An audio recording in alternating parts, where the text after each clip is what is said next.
जय हिंद साथियों। आज हम बात करेंगे एनटीपीसी ग्रुप डी का एग्जाम है जो 15-20 दिन में होने वाला है। 15 दिसंबर से शुरू है। तो इसी के साथ हम बात करेंगे। आज मैथ्स की क्लास लेके आए हैं। मैथ्स में आपको इम्पोर्टेंट प्रश्नों के बारे में समझाएंगे जो आने लायक प्रश्न है, तो उसी के बारे में हम समझेंगे। बहुत ही अच्छी प्रकार से पढ़ेंगे। शॉर्ट ट्रिक के माध्यम से आपको किसी तरीके से प्रश्न करना है ताकि आप जल्दी से जल्दी मैथ्स का प्रश्न है जो कर सकते हो। इसी के साथ मैं पहला प्रश्न लेकर आया हूँ आपके लिए। 15-20 प्रश्नों का मॉडल पेपर की तरह आपको बताऊंगा जो बहुत इंपॉर्टेंट रहेगा। जिसमें आपके पहला प्रश्न है, आप स्क्रीन पर देख सकते हो। और आपके पहला प्रश्न है जो स्क्रीन पर देख सकते हो, वो पहला प्रश्न क्या कह रहा है। रोहन किसी परीक्षा में 2500 में से 228 अंक प्राप्त करता है, तो उसमें कितने प्रतिशत अंक प्राप्त किए। तो उसमें आपको रोहन किसी परीक्षा में 2500 अंक। देखो, रोहन नाम का लड़का है। इसने परीक्षा में 2500 में से आपके जो नंबर प्राप्त किए वो आपके नंबर है 228। मतलब आपको पूछा है 2500 में से 228 अंक प्राप्त किए, तो उसमें आपके कितने परसेंटेज बनेंगे ये आपको पूछा है। तो इसलिए आपको ये जानना जरूरी है। देखो, प्रतिशत निकालने का सीधा सा फॉर्मूला आता है कि किस संख्या में से किस संख्या का प्रतिशत निकालना है, उसी से गुणा करवा देना है। जैसे आपको 2500 दिया है, 2500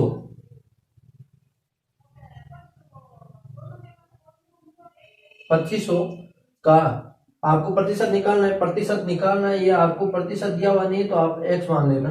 x प्रतिशत मतलब बटा में 100 आ जाएगा। 1/100 बराबर कितना अंक प्राप्त किए, 228। इनसे शॉर्ट कोई भी तरीका आपको नहीं मिलेगा। ये आपसे बहुत ही अच्छी तरीके से समझना है। देखो, आपको क्या करना है, इन दो जीरो से इन दो जीरो को काट देना है। आपको 2500 से x को गुणा कराना है। 25x बराबर 228। x बराबर 228 बटा 25 कितना आ जाएगा। देखो, आप भाग देके देख लेना। 25 आटा 200 होता है। 25 नमा 225 बचा कितना, 3। उत्तरा पॉइंट लगा के 0 लिख सकते हैं, हुआ 30। 25 है का 25 बचा आपके कितना, 5 को आप 0 लगाएंगे तो हो जाएगा 50। 50 में 25 का 2 बार भाग देगा, 9.12। ये आपका आंसर आएगा। 9.12% होगा ये आंसर। इनसे सिंपल कोई भी मेथड आपको नहीं मिलेगा। आपको स्क्रीन पर प्रश्न दिख रहा होगा। अगला प्रश्न कौन सा है, देखो। अगला प्रश्न क्या कह रहा है, 2 पैसे प्रति रुपया प्रति माह के समतुल्य की वार्षिक दर है। देखो, आपको प्रश्न दिया है 2 पैसे प्रति रुपया प्रति माह के समतुल्य की वार्षिक दर। तो आपको सबसे पहले 2 पैसे दिया है। 2 पैसे के बाद आपको प्रति रुपया मतलब बटा में 100। 1 रुपए में 100 पैसे होते हैं, बटा में 100। आपको प्रति माह के हिसाब से पूछा है। प्रति माह के हिसाब से 100 को समतुल्य के लिए आपको 100 से गुणा कराना होगा। उसके बाद आपको प्रति माह का पूछा है, प्रति माह 12।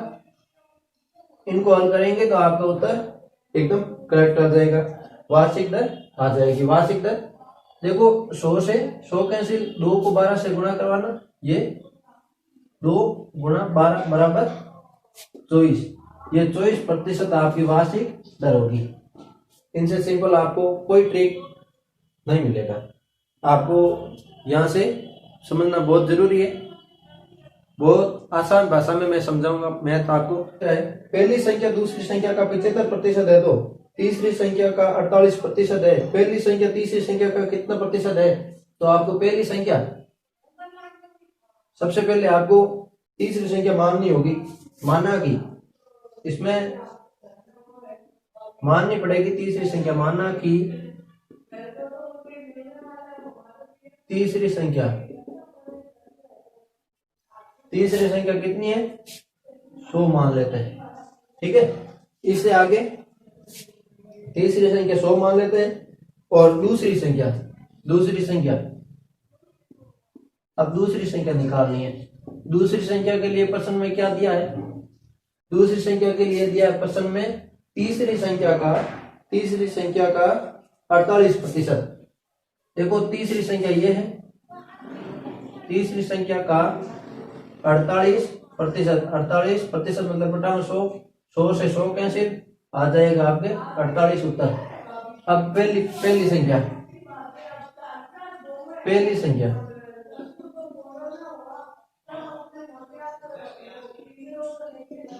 है तो आपको हल करनी है। पहली संख्या तीसरी संख्या का कितनी है ये निकालनी है आपको। तो आपको तीसरी संख्या ये आ गई आपके, दूसरी संख्या के निकालनी है। दूसरी संख्या आपके कितनी है, 48 है।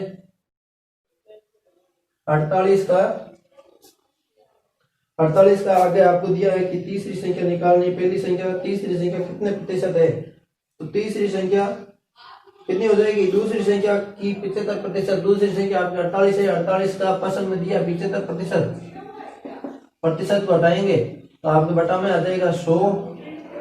इनको हल करेंगे, देखो इनको इनसे काटते हैं, 3/4 आ जाता है। इनको 4 से 12 48, 12 तिया 36, ये आपके 36 आ जाएगा। आपको प्रतिशत में पूछा है, क्या पूछा है, पहली संख्या तीसरी संख्या की कितनी प्रतिशत है। पहली संख्या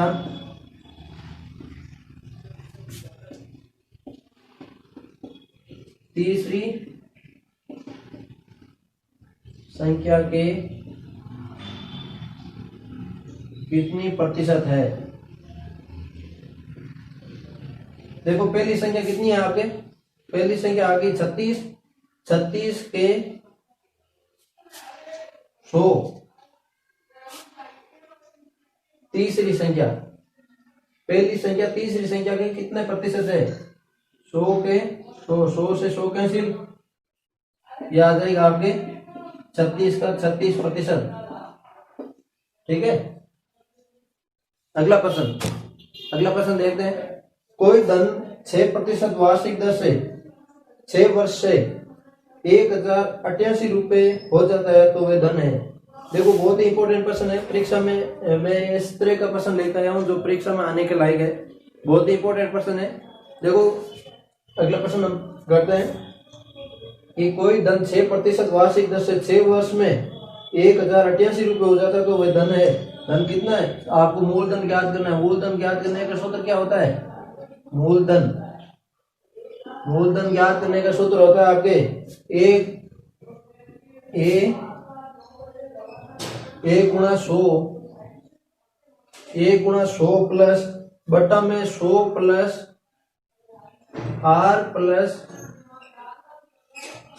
प्लस टी, ये आपके सूत्र है। इस सूत्र में आपको मान रखेंगे तो आप आसानी से आपका ये जो आ जाएगा। इसमें ए है जो आपका है विसर्जन, आर है आपके ब्याज दर और टी है आपके समय। ठीक है, आपको ए कितना दिया है, 1088 गुणा 100 बटा में 100 प्लस आर कितना दिया है 6%, 6 और गुणा में आपको कितने वर्ष तक दिया है 6। आपको हल करना है। देखो 1088 को 100 से गुणा कराएंगे तो आगे 100 जीरो लग जाएगा, बटा में 100 प्लस 36 आपके कुल आ जाएगा 1088, आगे 2 जीरो बटा में 136। इनको आप भाग देंगे, लगभग आपके कितना आएगा उत्तर, भाग देके इस तरह चेक कर लेना।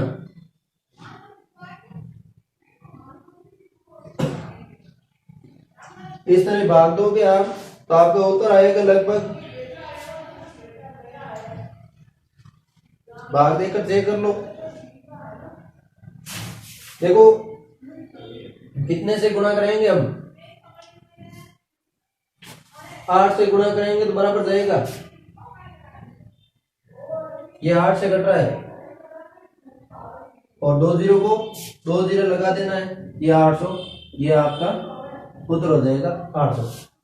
ठीक है, इसी के साथ अगले प्रश्न देखते हैं। एक घड़ी को 8% तथा 10% लाभ बेचने से दोनों विक्रय मूल्य में अंतर 6 रुपए आता है। घड़ी का क्रय मूल्य है, आपको घड़ी का क्रय मूल्य पूछा है, घड़ी का क्रय मूल्य आपको निकालना है। तो आपको सबसे पहले क्या कहा है, आपको जो घड़ी का क्रय मूल्य है जो मानना पड़ेगा। माना घड़ी का क्रय मूल्य है जो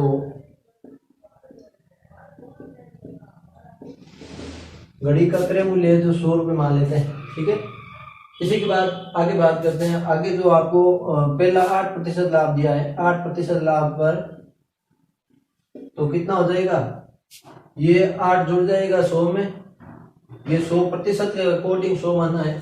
इसके बाद 8 जुड़ जाएगा तो 108 हो जाएगा। इसी के बाद आगे दूसरा लाभ दिया है, वो आपके दिया है 10% लाभ दिया है, तो वो आपके लाभ आ जाएगा 110 रुपए। इसी के बाद आगे आता है, आपके प्रश्न में दिया आगे कि दोनों को विक्रय मूल्य है, ये विक्रय मूल्य लाभ पर आया है। विक्रय मूल्य में अंतर इसमें कितने का आया है, 110 माइनस 108 बराबर 2। हमारे अंतर आया है 2 रुपए का, लेकिन प्रश्न में आपको दिया है 6 रुपए का। प्रश्न में आपको दिया है 6 रुपए का, तो आपको दिया कितना है, 6 का। कितने के गुणा में दिया है, 3 के गुणा में। तो आपको मानना कितना है, या देखो, या आपने क्रय मूल्य माना है 100, तो आपको क्या करना है, 2 की जगह 100 रखना है। क्रय मूल्य का अंतर और रुपए बराबर आना जरूरी है, इसलिए आपको यहाँ आपके 100 रुपए है तो यहाँ आपको 100 मानना है। 100 को आपके यहाँ जो अंतर को 3 से गुणा करवाते हो तो मूल्य को भी 3 से गुणा करवाना होगा, बराबर गुणा में आना जरूरी है। तो यहाँ 3 से गुणा करवाएंगे तो आपके आ जाएगा, यह उत्तर आ जाएगा आपके 300। आपका उत्तर करेक्ट सही होगा आपका 300।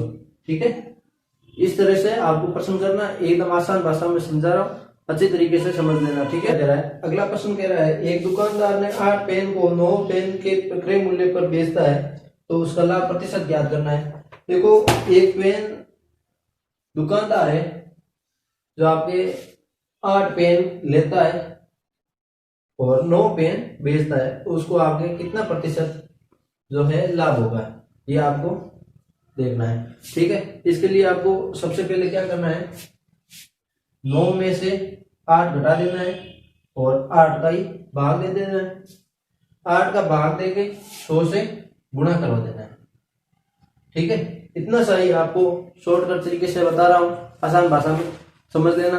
देखो, इसके बाद आगे आपको क्या करना है, 100 से गुणा करवा देना है। 100 से गुणा करवाएंगे तो आपको प्रश्न में क्या दिया है कि आपके 8 पेन खरीदता है और 9 बेचता है, और खरीदा कुल कितना, वो 8 पेन खरीदता है, तो कितने प्रतिशत उसको लाभ हुआ है। ये बहुत इंपॉर्टेंट प्रश्न है, आपको आने वाला है एग्जाम में। NTPC, group D, Delhi police, जो भी आप एग्जाम दे रहे हो उसमें ये छोटे कक्षा में भी सिखाया जाता है। आसान भाषा में यहाँ और बता देता हूँ। ठीक है, इसको आप घटाएंगे तो आपका 1/8 गुणा 100 आएगा। ठीक है, इसी को 100 में 8 का भाग देंगे। देखो, 12 आटी छिन में, तो 12 बचा कितना, 4.0 लगाया और हुआ कितना, 40। 5 को ये 5, ये आपके 12.5% है जो उत्तर आएगा। आपके ऑप्शनों में 12.5% नहीं देकर आपको ऑप्शन में दिया है 12 से 1/2%, तो आपका ये आंसर है जो करेक्ट होगा। ठीक है, अच्छी तरीके से आशा करता हूँ समझ में आया होगा। प्रश्न पूछ रहा है आपको आयत दिया है, आयत इस तरह की होती है आकृति, आपको बता देता हूँ। ये आयत की आकृति है, तो इसमें आपको लंबाई दिया है 54 सेंटीमीटर, ठीक है। इसका कुल क्षेत्रफल है जो 2700 सेंटीमीटर वर्ग सेंटीमीटर आपको दिया है। आपको चौड़ाई ज्ञात करनी है यहाँ से यहाँ तक, ठीक है। इतना आसान प्रश्न। देखो क्षेत्रफल ज्ञात करने का सूत्र होता है आपके, क्षेत्रफल आपको 2700 दिया है, ये भी लिख देता हूँ। क्षेत्रफल ज्ञात करने का सूत्र होता है आपके लंबाई गुणा चौड़ाई, ठीक है। इसमें आपके क्षेत्रफल रख दो 2700 बराबर लंबाई कितना दिया है 54 गुणा चौड़ाई। प्रश्न में देख लीजिए 54 दिया हुआ ना, हाँ 54 सेंटीमीटर दे रखा है। आपके दोनों वहां पे सेंटीमीटर में होना जरूरी है, सेंटीमीटर नहीं हो अलग अलग जो इकाई में हो तो आपको सेम इकाई में करना बहुत जरूरी है। इसके बाद ही आप हल करेंगे। तो इसमें आपके दोनों ही सेंटीमीटर दिया है, यही सेंटीमीटर दिया है, ये सेंटीमीटर स्क्वायर में दिया है, ठीक है। तो आपको हल करना है। ये गुणा में है आपके 54 चौड़ाई के, इधर एक भाग में आ जाएगा 2700 बटा 54, किसके बराबर आ जाएगा चौड़ाई के बराबर, ठीक है। इसके बाद हम भाग देंगे तो आपके लगभग 5 बार जाएगा, 270 में आपके 0 का 0 आ जाएगा। देखो 5 बार जाएगा, ये आपके उत्तर आएगा लगभग 50, शायद 50 आना चाहिए शायद। देखो आप हल करके देख लेना, चौड़ाई ये तो आपके 50 आएगी, यह आपका आंसर हो जाएगा, ठीक है। इसी हिसाब से आपको प्रश्न करना है, बहुत आसान तरीके से करना है। वर्ग निकालना, वर्ग इतना आसान होता है। आपको प्रश्न में दिया है 18,225 का वर्ग निकालना है, 18,225 का वर्ग निकालना है। देखो एकदम सिंपल सा है, आपको वर्ग निकालने का आसान तरीका बता देता हूँ। इसी तरीके से आप जैसे लेसे में से निकालते हो उसी तरीके से आपको बनाना है। उसके बाद में लेसे में से में ऊपर लाइन में ऊपर लिखते हैं, इसमें नीचे लिखना है 18,225। अब आपको राइट हैंड से दो का जोड़ा बनाना है, दो इधर 2 नहीं है तो इधर 0 लगा सकते हैं, उधर 0 नहीं लगा सकते। अब आपको हल करना है, एक में एक को गुणा करा के एक का ही भाग दे सकते हैं, सब एक एक ही आएगा, इधर एक एक आ गया, एक को एक से गुणा करेंगे एक ही आएगा, ठीक है। इसी के बाद आगे इनको जोड़ते हैं, आ जाएगा 2। अब आपको यहाँ 0 आ गया, आगे 2 संख्या उतारनी है। जैसे कि भाग में हम एक संख्या उतारते हैं, इसमें आपको 2 संख्या उतारनी है, ठीक है। इसमें हम 82 उतार लेते हैं, ये 82, ठीक है। इसमें आपको कितने से गुणा करेंगे ताकि आपके 82 आ जाए। देखो लगभग 3 से करा लेते हैं, 3 से सही आएगा। 3 को 3 से गुणा, देखो 3 3 9, 3 2 6, 69 आएगा। 12 में से 9 गया 3 और 8 में से एक उधर चला गया तो पिछले होता 7 में से 6 गए, बचा 1। अब उतार लेते हैं आगे 25, ठीक है। इसको जोड़ते हैं, 3 3 6 और ये 2। अब आपको करना है गुणा। अब आपको किन से गुणा करेंगे तो आपका 1325 आए। इसी तरीके से हल करना आपको। मैं कहता हूं इसमें 6 से करवा लेते हैं, 6 से सही रहेगा या 5 से सही रहेगा, या आप हल करके पहले देखना। 5 से करवा लेते हैं। 5 को 5 से गुणा करेंगे तो आपका आएगा 25, बचा 2, 5 6 30, 30 और 2 32, 2 बचा 3, 5 और 10 और 3 13, 1325 आएगा। ये आपका क्लियर हो गया। यहाँ आपके उत्तर आ जाएगा 135। इसी तरीके से आपको हल करना है, आसान भाषा में सिखाऊंगा मैं। इससे अगला लास्ट प्रश्न है, देख लेना स्क्रीन पे, बहुत ही अच्छी तरीके से समझाऊंगा आपको और आसान भाषा में अच्छी तरीके से समझ में आएगा, जिससे आप परीक्षा में आसानी होगी। देखना किस तरीके से करते हैं। देखो प्रश्न में आपको क्या दिया है, एंडी रूट में आपको दिया है 15,652। ये स्क्रीन एडिटिंग के बाद में स्क्रीन पे लगाते हैं, इसीलिए हम मेरे को यहाँ कॉपी में देखना पड़ता है या किताब में देखना पड़ता है, ओके। इसी के बाद 16,000 15,612 15,612 दिया है। इसके बाद में और वर्गमूल दिया है, उसने दिया आपको 154, ये आपके प्लस में दिया, ठीक है। इसके बाद 154 प्लस में अंडर रूट में और दिया है, और दिया जो आपने दिया 225, ये 225। देखो सबसे पहले लास्ट में अंडर रूट है उनको हल करना है। 225 का अंडर रूट निकालते हैं तो आपके इतना आएगा, आपको 20 तक का अंडर रूट है जो याद रखना जरूरी है। 15,612 प्लस अंडर रूट में आपके 154 प्लस ये आ जाएगा 15 का स्कोर है, ठीक है। इसके बाद इनको जोड़ते हैं, देखो 15,612 प्लस अंडर रूट में इनको जोड़ते हैं 169 होता है।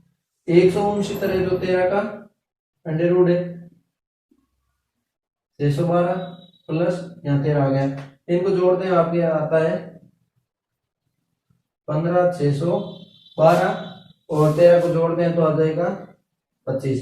ये आपके 125 का होना चाहिए। 125 को 125 से गुणा करवाते हैं, 125 गुणा 125, 25 को 25, यही आएगा शायद तक 15,625। ऑप्शन में यही है आपके, यही आएगा 125 उत्तर आएगा, ये आपका उत्तर होगा। देखो आज हमने कुछ प्रश्न किए हैं, बहुत इंपॉर्टेंट प्रश्न है जो एग्जाम में आने लायक है। एनटीपीसी ग्रुप डी में जो इंपॉर्टेंट रहेगा वही आपके लेकर आया हूँ। इसी तरह हमारे चैनल पे बना रहना और चैनल को सब्सक्राइब करना, जरूर शेयर करना। ओके दोस्तों।